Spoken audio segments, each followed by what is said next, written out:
Okay, position saya. So this topic is about bioelectronic devices.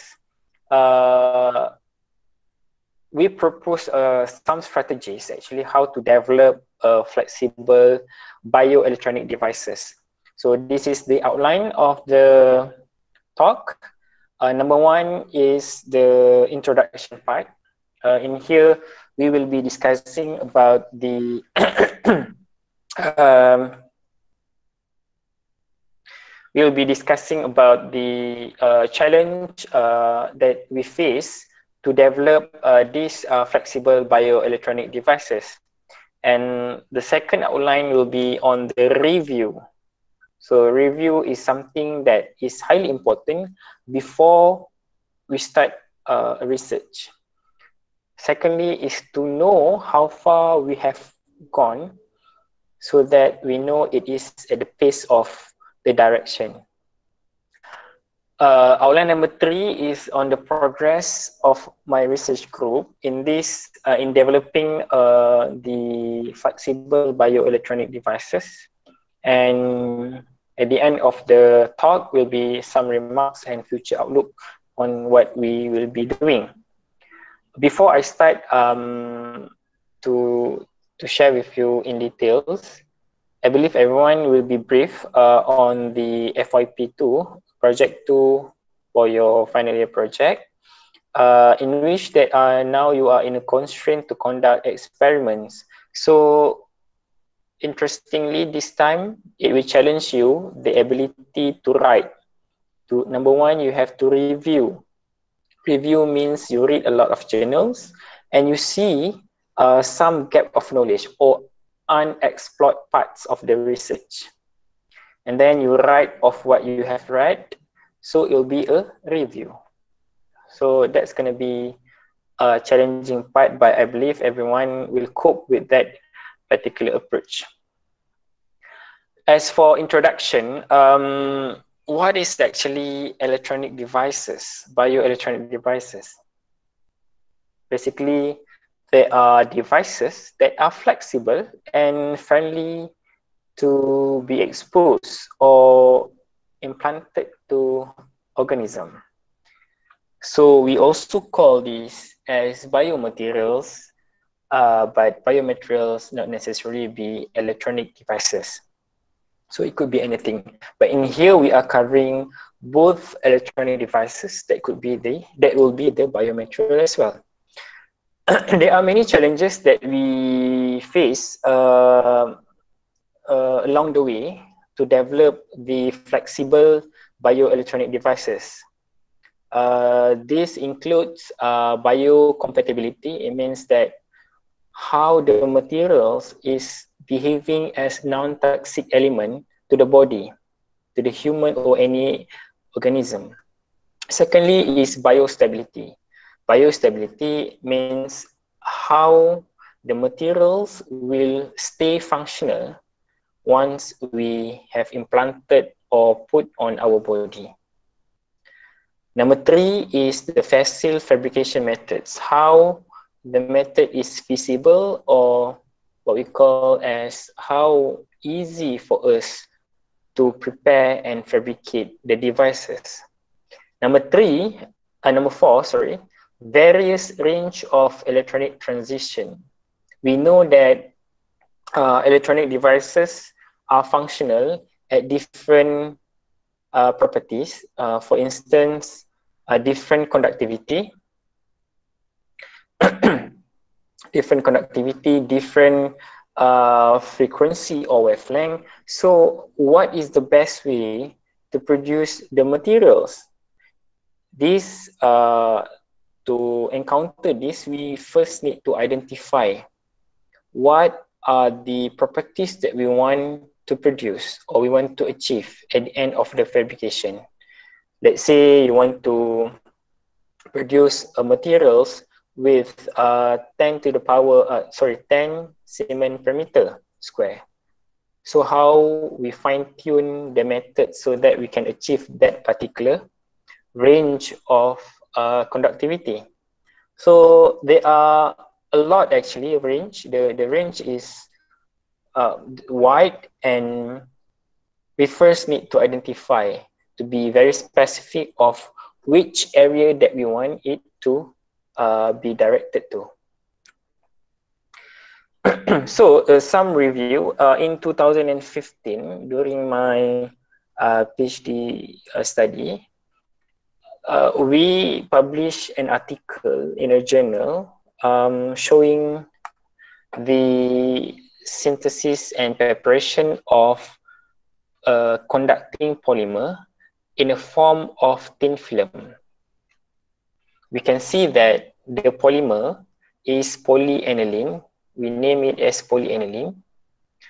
This is the blue color on top is non-conductive. After treated with acid, this polymer turns into green color. So this polymer, from the non-conductive state to conductive state, the changes are due to the presence of the acid here. So HX means acid, it could be any acid. As a visual assessment, we can see there are transition of color from blue from green. And we were wondering what are happening actually to these two samples. And further, we conduct a UV assessment. And from this analysis, you see that the dotted line is the blue one. And forget about the 24 hours. I'm showing you the right one actually. This is the real data. And the green one actually have got another bump here. This bump, if you see the first two bump, the first bump for these two sample, the dotted and full line, this is the dotted, this is the full line. They are having like a bump here.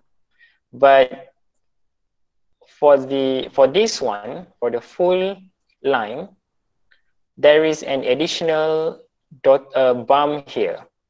This additional bump correspond to different chemical composition that are integrated into the sample, which it is representing the benzoate quinoid that is polarized due to the presence of the acid. I know this is quite, at some point it can be confusing, but what I'm showing to you is that on the non-conductive part, there are only two bumps here. Meanwhile, for the conductive one is 3 bumps. So the bumps are representing a different chemical structure to this polymer. Okay, this is non-conductive, which is a blue one. We call it emeraldine base. Once we introduce acid within the system, it becomes emeraldine salt. So this emeraldine salt, if you see, we can see the same figure. A or B are the similar one, but different type of acid.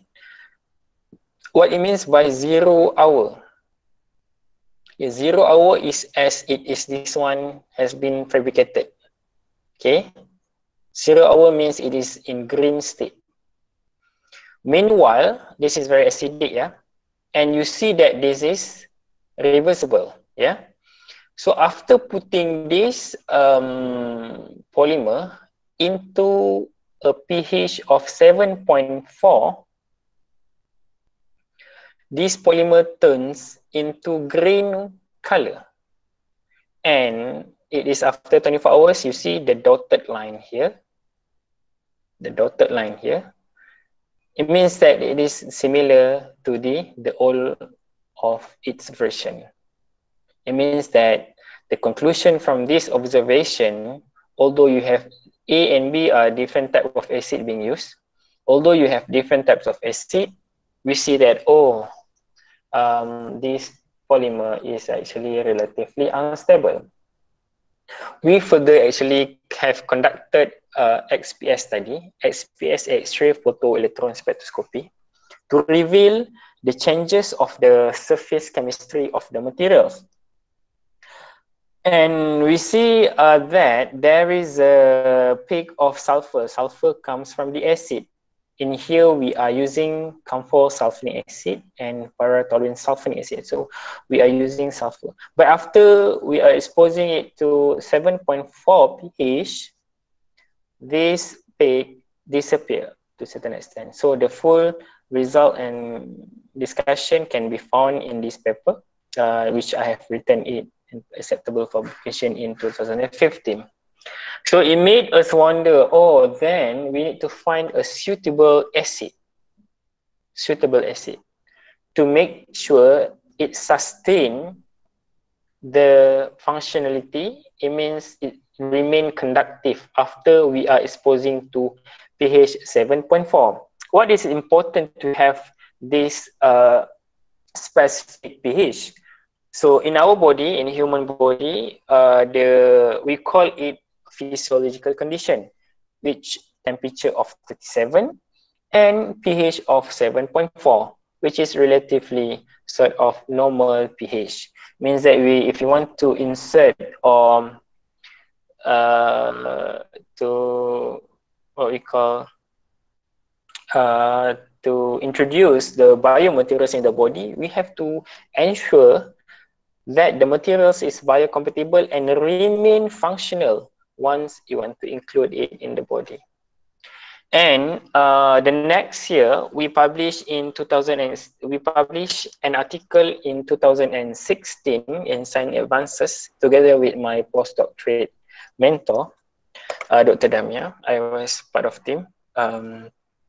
We have actually now in the past we have used camphor sulfonic acid and PTSA, para-toluene sulfonic acid. So we introduced and we tried another acid. We call it phytic acid. If you see this figure, yeah, this phytic acid has multivalent anion. Multi means it has more than 2.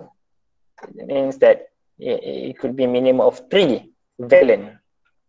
So the multivalent anion is actually can work to bind to this structure. We have extended long structure of the polymer, and this phytic acid probably can enhance the stability of the material so that it will not the dopant inside the system, which is the acid, will remain stable to be in the system once we put at the pH of 7.4. What we did in the past is we produce and fabricate chitosan film. Chitosan are originally from, it could be from prawn structure, but in the lab we just bought the powder and then we mix with certain acid and solution, so we produce the thin film. So what we did with the dry film after after we dry it for 2 weeks, we drop the polymer that we have synthesized. So the emeradine salt with the present of phytic acid. The use of phytic acid is with the intent to see that it will cross-link from the top and bottom of the structure. So it means that we want to lock the dopant to be at the incorporation of of a dry film of the chitosan. Maknanya on the top, this is the chitosan layer, and we grow the polymer. So we envision it as having bilayer films. Though after we manage to fabricate and we get the dry thin film, we see that we don't see a specific distinction of the 2 layers from the top and the bottom part. It means that it works as a 1 layer of film. So this is very interesting because I tried so hard to see if there is any distinctive area of the top and bottom layer, unfortunately, there is no specific area that we can observe. We want to see whether the phytic acid that we use is working well to be functional once we immerse and put in physiological condition, which is a human body temperature. Kejap saya kena call. Hello.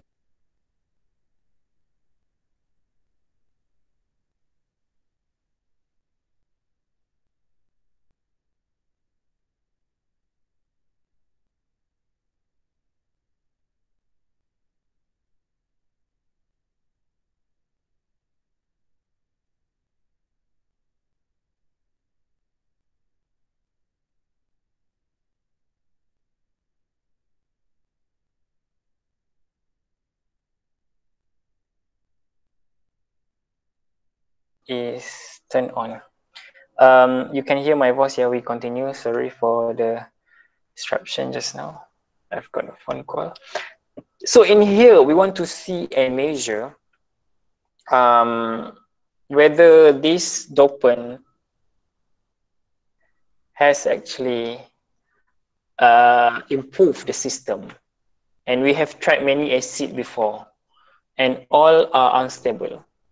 So in here, phytic acid was suspected and expected as well to work as a cross-linker with the polymer, which is the polyaniline, and the ketosan. So look at this figure, yeah. This is an XPS data. In my lecture for advanced materials characterization, I will explain it further for you. But to show you today is that we managed to see a huge improvement in terms of the stability of the polymer. You can see that this is the phosphorus. This is phosphorus.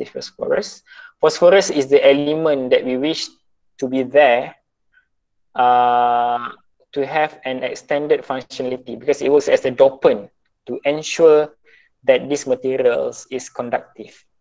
Okay, I have forgotten to tell you that the dopant is actually to ensure that this polymer is conductive. All right, so what we can see here, this phosphorus peak remain available after 14 days in phosphate buffer saline, which is this one, yeah. Physiological condition, you are using phosphate buffer saline. So this is a good news. To explain on the top part, I'll explain this in the class for advanced characterization using XPS. But things that you probably need to know here, the stability of the film increase, as we can see that these phosphorus peak are available though after 14 days. And interestingly, in this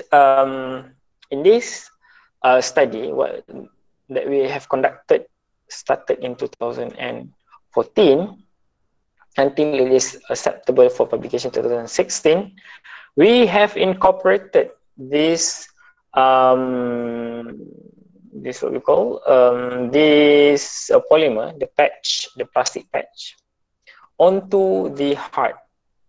So this is the heart of the mice that we have tried to see how this heart is compatible with our materials, and it is reported to be biocompatible. It behaves as biocompatible and non-toxic. So that was, I can consider it was a huge success in the past, but yeah, this is the thing that I am very happy with.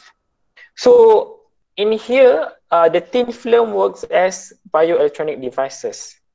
There are ongoing efforts to produce biomaterials as well as electronic devices so that it can work to help us improve the health in general. So in here, why do we need this patch? This patch is actually was pasted onto a hard tissue. At the hard tissue, there is a broken and healthy tissue. There are two parts. So what we did, we paste it, we suture parts of the patch using a laser. And then we see some interesting result in which that the broken part, which is the broken part of the heart, there are two parts, right? Broken and healthy. After we put the polymer at the two parts connected, the part of the broken tissue improve its rhythm after we electrically stimulate it. So this is like a fantastic observation, some promising result to show that this polymer, this plastic that is electrically conductive can improve the system of the heart, okay, especially on having the broken heart. Okay. Another review is that what I'm showing you some reviews in the past on piston of your microphone who recently joined us. Hadi, Aisha, Sarah, okay. I think everyone is putting the microphone off, yeah. So if you see the next slide is about the review. And in here, we see that those are what I'm showing now is the efforts by scientists to produce the electronic devices. One of the consideration, if you see that this is the flexible, stretchable materials that works as bioelectronic, they are using different approach. For instance, if you see, A is engineering materials for intrinsic stretchability. They want to seek for some properties includes the stretchability. So you're using this one, the liquid metals. Number two is the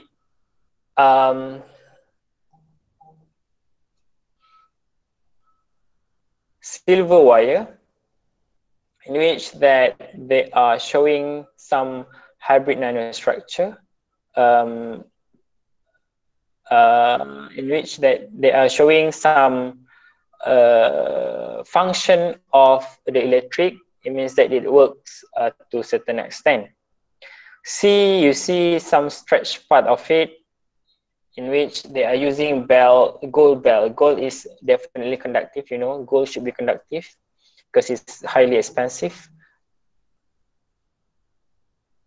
And the fourth one is serpentine. This is another pattern and designated parts of the polymer. And having said that this polymer was produced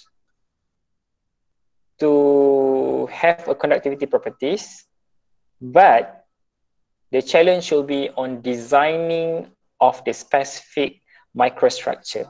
So these specific microstructure are important to portray certain values of conductivity. And another substrate that can be produced in the form of kirigami.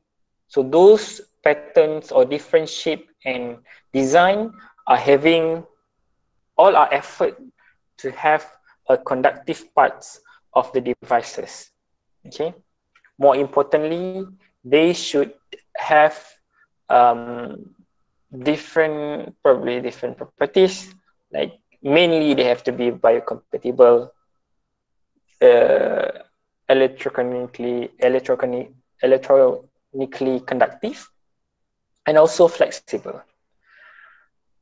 Another important part is we can see that the design strategies of circuit for flexible bioelectronics. And you see this one, circuit of the liquid. conductive gold electrode with wave application. I think it was actually, oops, cross. Okay. So those are the things that are important for us to consider. Ni terbalik ni, dia punya caption. I pun tak perasan. Okay. So in having bioelectronic devices, they are listed here some possible flexible biosensor in detecting a few consideration. Number one, the physical signal biosensor includes microforce, pulse, voice, breath, temperature, organs, and brainwave. Semua ini adalah untuk memberi signal kepada sebarang changes. So any changes will lead to something. Okay. Number two is biochemical signal of biosensor. It means that you are producing bioelectronic devices that can be a sensor to this one: blood, sweat, tears, saliva, gastric fluids. Okay. It's important to develop this because the disease sometimes are very complex and unpredictable. So those devices are designed to help in sense any irregular mechanism takes place. Okay. Number four is wearable biosensors on body or integrated into accessories. It could be anything. The easiest example for you to understand this is you are putting a smartwatch kan. Some of you, saya tak pakai pula kat rumah kan. This smartwatch is very lightweight and mini, so it is developed from certain part of the electronic devices. Can you imagine in the future you just wear like a normal shirt with certain properties of sensor? So I think there are some developed and developing still. So yeah, those are the things. On top of it, on top of everything, back to the objective, we want to produce something that is beneficial and crucial for people. Okay. Implantable biosensor. It's very clear stated here, number 3, biosensor that is implantable to human body. So first thing first, it should be biocompatible. Number 2, it should be functional to certain designated time frame that you want it to be functional. Okay.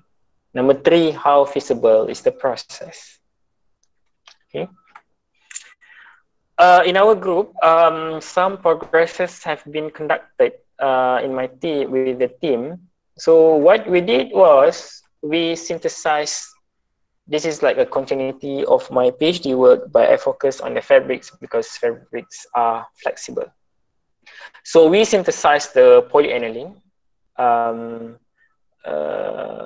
in which it can work as a non-conductive or conductive. Green is the conductive one, non-conductive one is the blue. So the state of the color representing the chemical state. Okay. For instance, for the green powder, it has a protonated state. Protonated state means that it has acid or dopant incorporated into the system to make it conductive and functional. And following fabrication and synthesis of the polyaniline, this polymer can be doped. This polymer can be introduced on fabrics, different fabrics. And you see that we have, I think this one is jersey type fabrics. The blue one is after we immerse in the blue color of the polyaniline. So this is in a powder form, and we introduce a solvent to make it as a liquid. And then we immerse this empty what I mean is the bare fabrics onto the solution. It becomes blue and green respective to the solution that we produce. And we have venturing about 5 type of acid in here.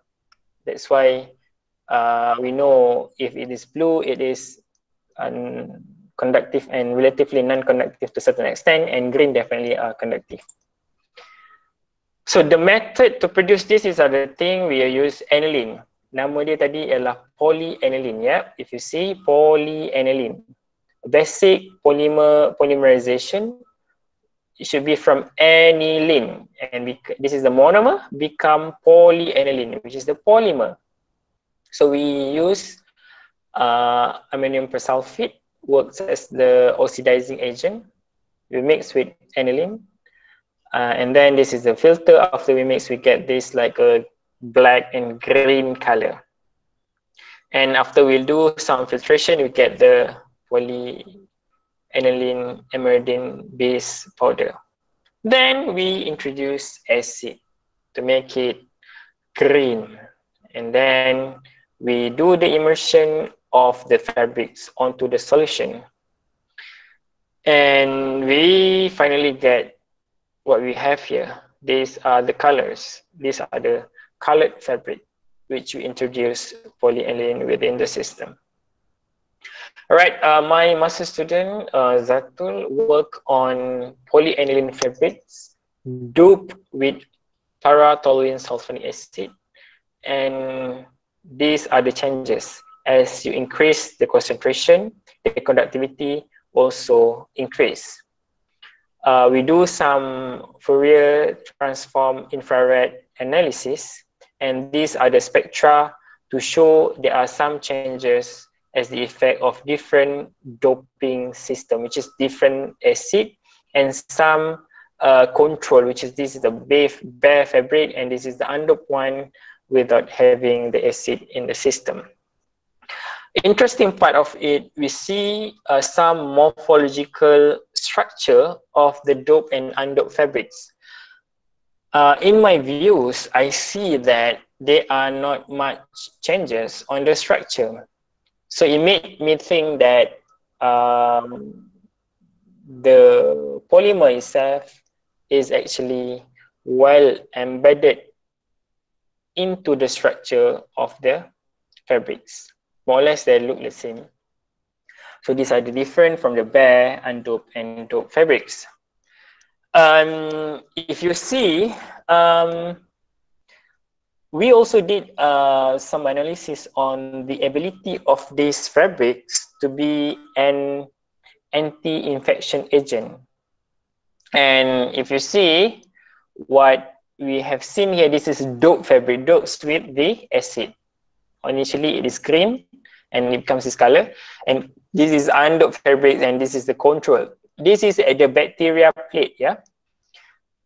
Now we can observe that there is an inhibition zone formed at the outer layer of this specific sample.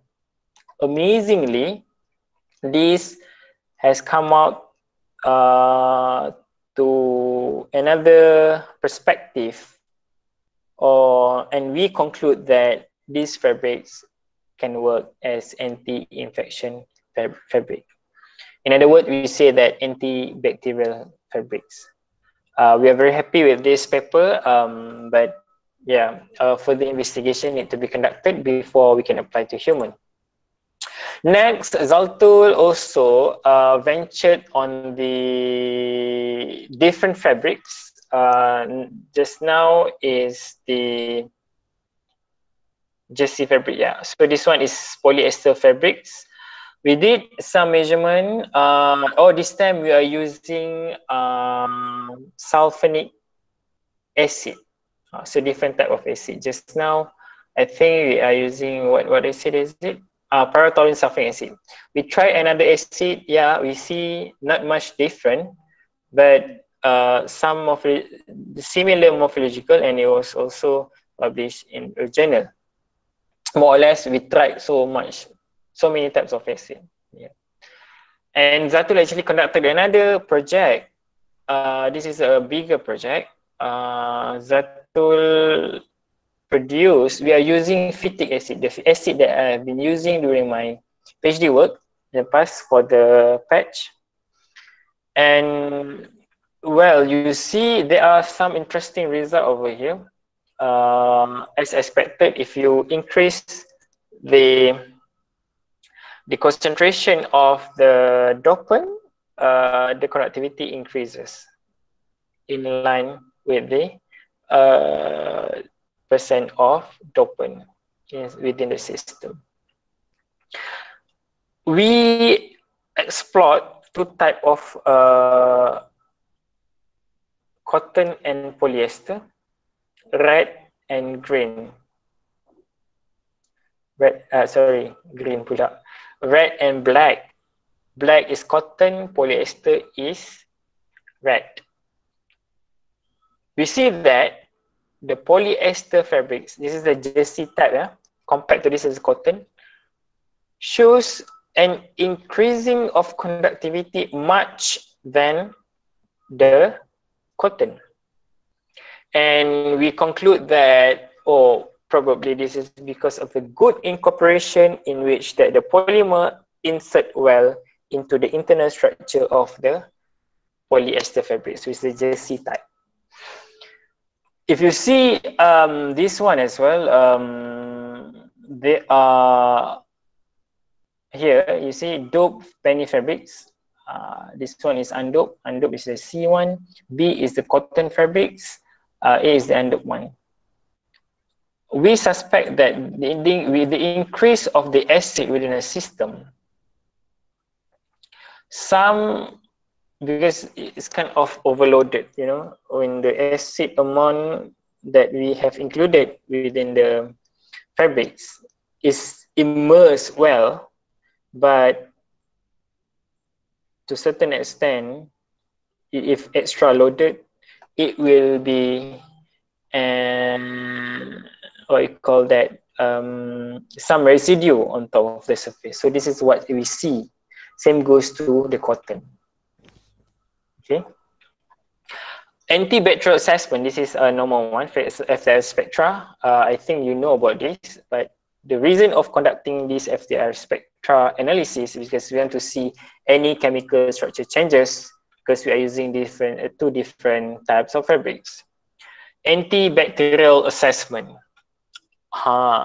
This one, you might not be able to see it at the greatest magnification, but we are showing now some sort of inhibition zone that the polymer produce as we expose it to the bacteria. Okay. Polyaniline doped phosphoric acid is conducted by Nazrin.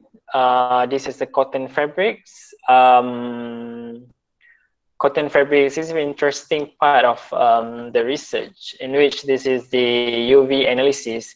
What I'm saying here, there is an additional bump for the green part of the polymer, which I have explained in the previous slide, showing that this polaron works to show that the acid has already been included to give some significant amount of conductivity, right?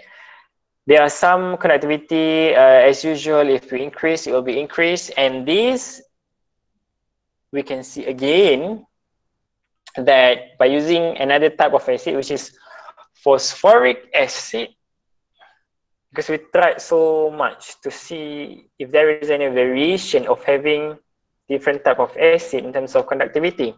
There is, we have collected much on the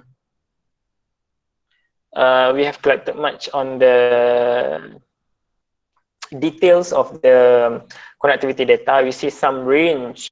Okay, so the reason we do this, because we want to see that, for instance, this application needs certain values of conductivity, then we hit for that.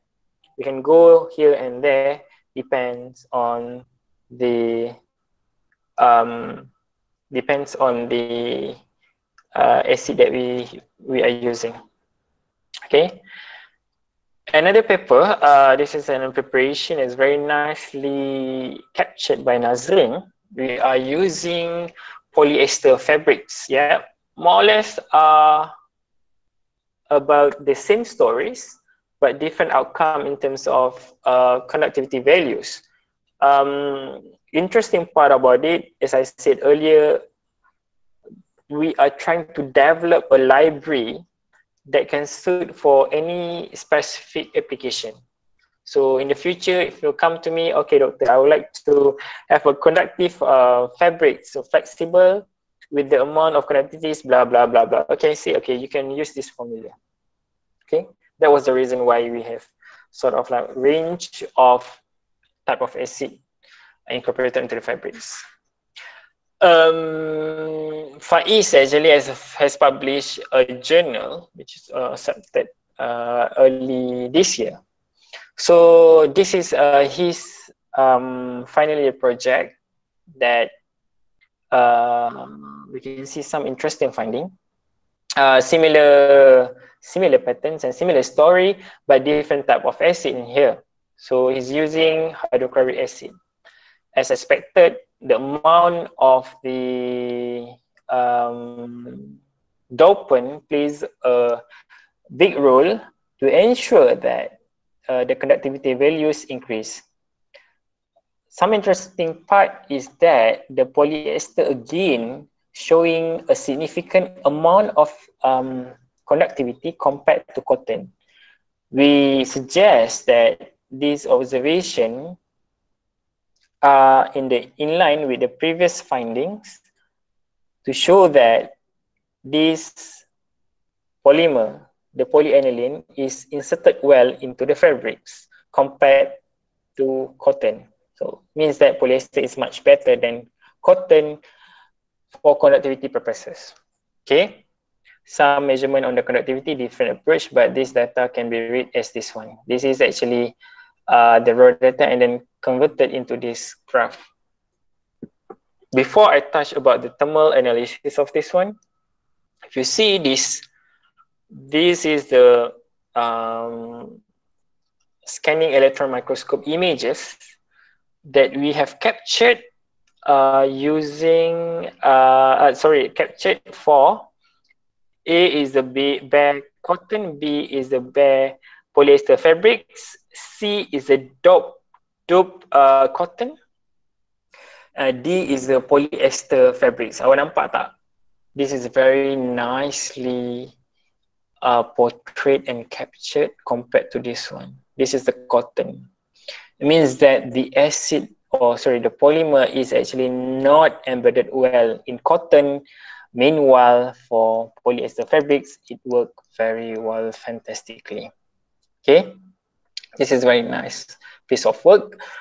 And if you see, I think you have learned this one as well in the class about the thermal analysis. So we've been using thermal gravitational analysis, TGA.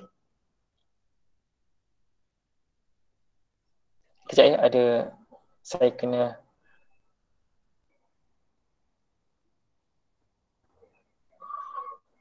macam-macam. Yeah. It's okay. Okay, if you want to see the changes of the type of the polymer, we see that okay, the black line, bare cotton. So the decomposition takes place after this temperature. Okay, if you see cotton fabrics, the black one is the bare cotton, and the red one is actually showing that the decomposition will be about at the same temperature, but will be much earlier, okay, compared to the blue one. So it decomposed at this rate. Yeah. For polyester fabrics, bare, this is the control, bare without having any polymer. This is the graph. Obviously, we see that it is decomposed earlier than the bare cotton. Interesting part about it is it has shifted. This line shifted. It means that its thermal character has improved a lot, in which that it is not easily decomposed after we introduce polyaniline into the system. This is a piece of amazing work. Okay, I truly happy to see this one. Okay.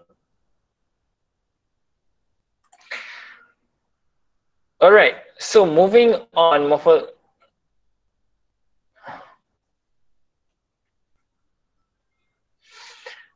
morphological structure and structural and electrochemical studies of conductive polyaniline coated polyester fabrics.